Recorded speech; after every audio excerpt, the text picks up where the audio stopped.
दोस्तों, मेरा नाम सौरभ मौर्य है। ये एनएम क्लासेस के यूट्यूब चैनल में आप सबका स्वागत है। आज हम पाइथन प्रैक्टिकल के इम्पोर्टेंट क्वेश्चन हैं उनके बारे में डिस्कस करेंगे। जैसा स्क्रीन पर आप देख पा रहे हो, कुछ क्वेश्चन इंपॉर्टेंट यहाँ पे दिए गए हैं। ठीक है ना, इनके हमको देखते हैं हम लोग। आपको हम पिछले वीडियो में क्वेश्चन जो आपको हम बताए थे, वो पहला नंबर क्वेश्चन बता दिया, दूसरा बता दिया, तीसरा बता दिया। अब यहाँ पे हम क्वेश्चन नंबर चौथा, पांचवा और छठवें क्वेश्चन के बारे में बात करेंगे। सबसे पहले हम चौथे क्वेश्चन देखते हैं। जो लोग जो है ये फर्स्ट सेकंड और थर्ड क्वेश्चन के बारे में अगर नहीं पता है तो हमारी पिछली वीडियो को देख लीजिए, पार्ट वन। उसमें डिटेल में मैंने एक्सप्लेन किया है। तो इस क्वेश्चन में क्या ही कह रहा है, चौथे नंबर में कह रहा है कि एक प्रोग्राम आपको लिखना है, तो यूजर द्वारा एक करेक्टर हम लोग लेंगे और उसको जो है चेक करेंगे वो करेक्टर हमारा वावेल है या फिर कॉन्सोनेंट है। इसको चेक करने के लिए प्रोग्राम लिखना है आपको। चलिए हम लोग वहीं आइडियली पे चलते हैं, वहां से वहां पे हम लोग काम करेंगे, उसी से स्टार्ट करते हैं। आप सर्च कर लीजिएगा, आइडियली एप्लीकेशन होगा, उसको सर्च करके एंटर कर लेंगे हम लोग, ओपन करेंगे पेज को।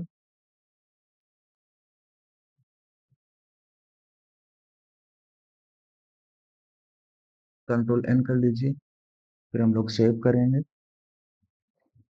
लोकेशन आप कोई भी ले सकते हो पेज की। मैं यहाँ पर किसी भी नाम से पेज को सेव कर लेते हैं। मान लो यहाँ पे मैं हेलो लिख देता हूँ, हेलो डॉट पी वाई नाम से सेव कर दिया। अब इसमें हम लोग प्रोग्राम लिखेंगे। सबसे पहले हम लोग यहाँ पर एक स्ट्रिंग ले लेंगे। अब स्ट्रिंग हमारा कौन सा होगा, जहां से हमको डेटा को चेक करना है, मतलब कि जो कैरेक्टर्स होंगे वो आपके वावेल है यहाँ पर। तो ए ई आई ओ यू यूजर स्मॉल लेटर में भी लिख सकता है और कैपिटल लेटर में भी लिख सकता है। तो हम लोग लिखते हैं यहाँ, लिखेंगे स्ट्रिंग ले लेते हैं। पहले एक बार हम सारे कैरेक्टर्स स्मॉल लेटर में लिखेंगे, ए ई आई ओ यू, ये लिख दिया। ठीक। एक बार कैपिटल में लिख दीजिए, ए ई आई ओ यू लिख दिया। ठीक है ना, ऐसे कर देंगे। फिर यूजर द्वारा इनपुट लेने के लिए, अब हम लोग यूजर जो इनपुट करेगा वो करेक्टर ही करेगा, तो यहाँ पर हम लोग क्या लिख लेंगे, करेक्टर को शॉर्टकट में लिख लेते हैं सी एस इक्वल। तो यहाँ पे लिखेंगे हम लोग इनपुट। अब इनपुट इसे लिखेंगे क्योंकि यहाँ पर हमारा डेटा स्ट्रिंग है, अगर नंबर वगैरह होता तो हम लोग इंटीजर लिखते हैं, इंट इनपुट करके। ऐसे हम लोग यहाँ पे क्या लिखेंगे, इनपुट। यहाँ पे हम लोग लिख देंगे इंटर द कैरेक्टर। ठीक है, शॉर्टकट में कैरेक्टर लिखते हैं यहाँ पर। ये होगा इंटर द कैरेक्टर। अब यहाँ पे हम लोग कंडीशन लगा करके हम लोग चेक करेंगे, लगाएंगे यहाँ पर इफ क्या हो जाएगा हमारा, कैरेक्टर। यहाँ पे लिखेंगे कैरेक्टर, लिख दिया। ठीक है ना, फिर लिखते हैं यहाँ पर इन। यहाँ पे कहाँ से चेक करना है आपको कैरेक्टर्स को, स्ट्रिंग से चेक करना है। यहाँ पर इन और नॉट इन वाले ऑपरेटर आपने पढ़े होंगे, उनको भी लगा सकते हो अगर लगाना चाहो तो, दूसरे से हम लोग यूज कर सकते हैं। यहाँ पे इंटर करेंगे हम लोग। इंटर करने के बाद यहाँ पे प्रिंट कराएंगे, क्या करेंगे प्रिंट, यहाँ पर प्रिंट, यहाँ पे लिख दोगे आप vowel, V O W L, vowel लिख दिया हमने। फिर अगर मान लो करेक्टर इससे मैच नहीं करेगा तो क्या हो जाएगा हमारा, यहाँ पे लिख देंगे हम लोग इल्स। फिर हमारा क्या होगा, कॉन्सोनेंट हो जाएगा। यहाँ पे क्या लगाओगे आप, प्रिंट। यहाँ पे क्या लिखेंगे हम लोग, कॉन्सोनेंट, इन्वर्टेड कामा के अंदर लिख दीजिए consonant, C O N S O N E N T, consonant लिख दिया हमने। ये हो गया हमारा प्रोग्राम। तो इस प्रोग्राम को थोड़ा सा एक बार समझने का प्रयास करते हैं हम लोग, फिर से रिपीट करता हूँ, पहले हम रन करा के आपको चेक करा के दिखा देते हैं। ये हमने रन करा। अब हम करेक्टर मान लो यहाँ पर हम टाइप करते हैं क्यू। अब क्यू इंटर करेंगे तो क्यू हमारा क्या होता है, कॉन्सोनेंट है या वॉवेल है, तो कॉन्सोनेंट है तो कॉन्सोनेंट बताना चाहिए। जैसे इंटर किया, देखो बोल रहा है कॉन्सोनेंट है हमारा। फिर से प्रोग्राम को दोबारा रन कराते हैं। यहाँ पे अब की बार मैं लिखता हूँ आई। आई लिख दिया, इंटर करा रहे हैं तो ये क्या बता रहा है, वावेल है। इसका मतलब प्रोग्राम बिल्कुल सही चल रहा है। चलिए ठीक है, इसको तो एक बार प्रोग्राम को एक्सप्लेन कर रहा हूँ मैं, फिर से ध्यान से समझिएगा ये कैसे हो रहा है। ठीक है, चलो देखना ध्यान से। ये हमने यहाँ पर स्ट्रिंग लिख लिया है, ए ई आई ओ यू, और एक कैपिटल में स्मॉल में से लिखा है कि हो सकता है यूजर कैपिटल में दे या फिर स्मॉल स्मॉल लेटर में लिखे। ये यूजर द्वारा इनपुट लेने के लिए बना लिया है। फिर यहाँ पर इफ कंडीशन लगाया हमने कि यदि करेक्टर, मतलब जो यहाँ पे करेक्टर यूजर देगा वो इन स्ट्रिंग, मतलब जो करेक्टर रहेगा स्ट्रिंग में होगा। स्ट्रिंग मतलब कि ये जो ए ई आई ओ यू लिखा है इसमें अगर होगा तो क्या प्रिंट करेगा, वावेल। अगर नहीं होगा तो क्या प्रिंट कर देगा, कॉन्सोनेंट प्रिंट करेगा। इस तरह से आपका ये होगा। उम्मीद है समझ गए होगे। तो हम लोग नेक्स्ट क्वेश्चन की तरफ बढ़ते हैं। अगला क्वेश्चन हमारा क्या है, देखते हैं।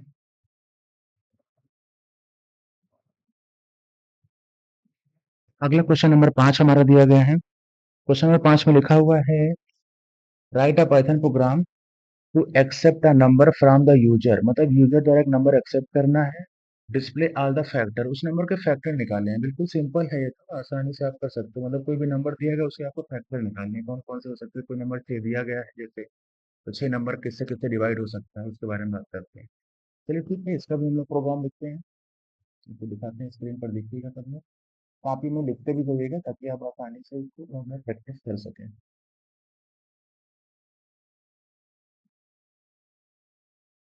यहाँ पे हम नंबर की बात चल रही है, तो हम लोग यूजर द्वारा जो इनपुट लेंगे वो क्या ले लेंगे? हम लोग यहाँ पर एक नंबर लेंगे इनपुट। ठीक है, क्या लेंगे हम लोग? नंबर लेंगे। तो यहाँ पे हम लोग लिख लेते हैं एन इक्वल इंट, ब्रेकेट लगाएंगे, यहाँ पे लिखोगे आप इनपुट। इनपुट लिख लिया। फिर यहाँ पर इन्वर्टेड कामा के अंदर लिख देते हैं हम लोग inter the number. Inter the number. Inter the number लिख दिया, इन्वर्टेड कामा लगा देंगे, यहाँ क्लोज करेंगे, ब्रेकेट क्लोज करेंगे। फिर उसके बाद फॉर लूप का यूज करेंगे। नंबर कहाँ तक ले जाने, नंबर एक एक करके आगे बढ़ता जाएगा, तो फॉर लूप लगा देते हैं। यहाँ पर लिखोगे फॉर आई इन, यहाँ पे लिखेंगे हम लोग रेंज। अब रेंज कौन सी होगी? नंबर कहाँ से स्टार्ट होगा हमारा? 1 से स्टार्ट होगा, कहाँ तक ले जाना है? एक एक करके बढ़ेंगे, तो n+1 यहाँ पे लिख देंगे, n+1 लिख देंगे यहाँ पर। फिर कॉलन लगाएंगे, एंटर करेंगे। फिर यहाँ पे हम लोग कंडीशन देंगे इफ। हम नंबर हम लोग कैसे पता करेंगे नंबर हमारा का फैक्टर है कि नहीं है? उसके लिए कंडीशन लगानी होगी। तब नंबर जो है उससे पूरी तरीके से डिवाइड जब हो जाएगा तो उसका फैक्टर होगा, अगर नहीं होगा डिवाइड तो नहीं होगा आपका। तो उसी चीज को, तो एन नंबर लेंगे हम लोग, यहाँ लगाएंगे मॉडुलस। उसके बाद अब किससे डिवाइड करना है? जो एक एक नंबर हम लोग चेक करेंगे, स्टार्टिंग से करेंगे। मतलब अगर 5 लिखा है, पहले एक से चेक करेगा, फिर आपका 2 से चेक करेगा, फिर 3 से चेक करेगा, 4 से चेक करेगा। यहाँ पे आई की वैल्यू हमारी जाएगी सबके साथ, यहाँ आई लिखोगे। अब डिवाइड होके वैल्यू इक्वल 0, मतलब पूरा पूरा कट जाएगा। तो हमारा क्या हो जाएगा? वो फैक्टर उसका होगा, नहीं तो नहीं होगा। तो यहाँ पे क्या करा लेंगे हम फिर? प्रिंट लिख देंगे यहाँ पर आई। ठीक, जब नई लाइन पे लिखते हैं प्रिंट को, यहाँ लिखेंगे हम लोग प्रिंट, ये आई लिख दिया। इसको हम लोग सेव करते हैं, कराते हैं इसको हम लोग रन। अब यहाँ पे हम लोग नंबर लिखते हैं कोई। यहाँ पे मान लो हमने 5 लिखा, एंटर किया। ये देखो 5 के फैक्टर आ गए, 1 और 5। ओके, फिर देखो दूसरा नंबर कोई लेते हैं हम लोग। फिर से रन करा रहा हूँ, यहाँ पे लिखता हूँ आपके बार में 6। ठीक, ये देखो 1 2 3 और 6 नंबर आ गए डिवाइड होकर के। अब इनको देखो एक बार और समझने का प्रयास करते हैं, जो आपको बताते हैं।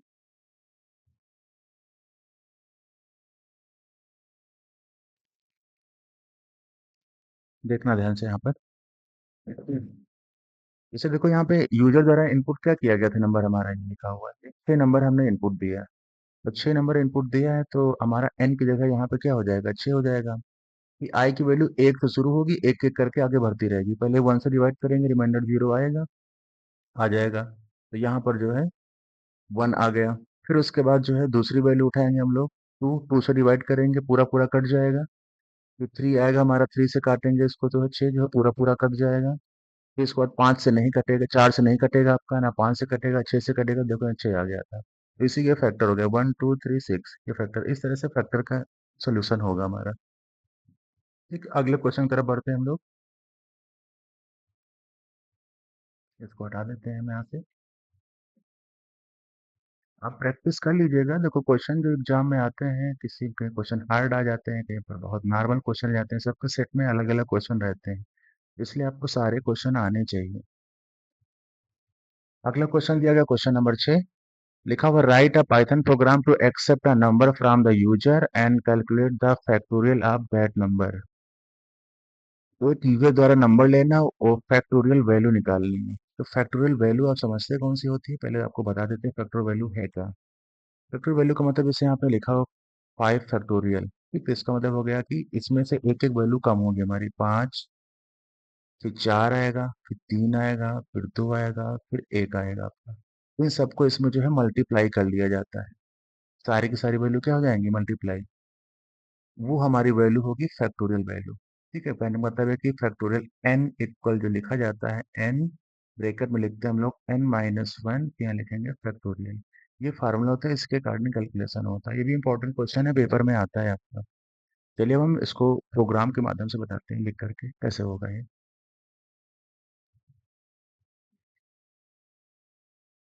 इस क्वेश्चन को जो सोल्यूशन है इसको हम हटा दे रहे हैं। अब हम लोग देखते हैं प्रोग्राम। सबसे पहले यहाँ पर यूजर द्वारा इनपुट लेंगे, तो यहाँ पे लिख लीजिए n, यहाँ पे लिखोगे इंट, ब्रैकेट लगाएंगे, यहाँ पे लिखेंगे इनपुट, तो ब्रैकेट ओपन करेंगे, नोट कामा के अंदर लिखोगे यहाँ पर इंटर द नंबर, यहाँ पे लिख दिया हमने इंटर द नंबर, कॉलन लगाए, note comma close, bracket close. Okay, printer कर दिया।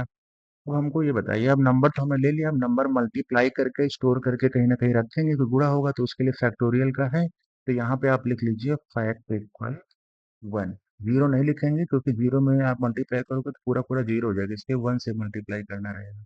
हम लोग स्टार्टिंग वैल्यू 1 लेंगे क्योंकि 1 का गुणा किसी में करेंगे कोई फर्क नहीं पड़ेगा, लेकिन अगर जीरो से गुणा करोगे तो पूरा पूरा जीरो हो जाएगा, इसलिए यहाँ पे नहीं लिखेंगे। उसके बाद रिपीटेशन के लिए वैल्यू की शुरुआत कहाँ से करनी है, उसके लिए हम यहाँ पर आई इक्वल वैल्यू 1 लिख लेते हैं। आई इक्वल क्या लिख लिया 1।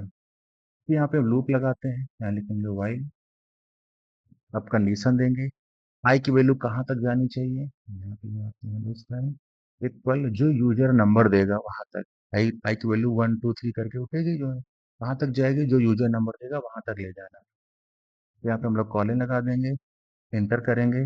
अब वैल्यू जब यहाँ पर आएगी तो फैक्टोरियल वैल्यू को जो भी लिखा हुआ है फैक्ट इक्वल 1, उसी में मल्टीप्लाई कराना है। तो यहाँ लिखोगे क्या फैक्ट इक्वल, लिखेंगे यहाँ पे फैक्ट, लिखेंगे मल्टीप्लाई, यहाँ पे लिख देंगे हम लोग आई, फिर एंटर करेंगे। अब वैल्यू को रिपीट कराना है बार बार, तो यहाँ पे क्या लिखोगे उसके लिए I equal I plus, equal लगाना है आई प्लस 1 लिखेंगे, एंटर करेंगे। फिर हम लोग कराएंगे इसको प्रिंट, यहाँ पे लिखोगे प्रिंट, लिखोगे find factorial value, find factorial value, colon लगाएंगे, नोटेड कामा कामा। अब वैल्यू हमारे किसके इक्वल में है, फैक्ट के इक्वल में, तो यहाँ क्या लिख दोगे आप फैक्ट लिख देंगे, ब्रेकेट क्लोज कर दिया। ये हमारा हो गया प्रोग्राम, बिल्कुल इजी है। सेव करते हैं, फिर कराते हैं हम लोग इसको रन। रन करा के यहाँ पे लिखते देखो, हम 5 लिखा, हमने इंटर किया, ये देखो वैल्यू मल्टीप्लाई करके बता दिया। अब आपको एक बार हम कैलकुलेशन करके दिखा देते हैं कैसे हो रहा है, इसको समझिएगा। चलिए देखते हैं हम लोग,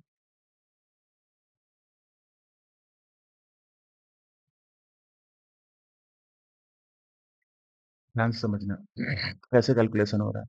एन की वैल्यू कितने दी गई है, 5 दी गई है, इसमें मल्टीप्लाई करना है, शुरुआत कहाँ से करनी है, इस पर। ठीक है ना, इस तरह से रहेगा।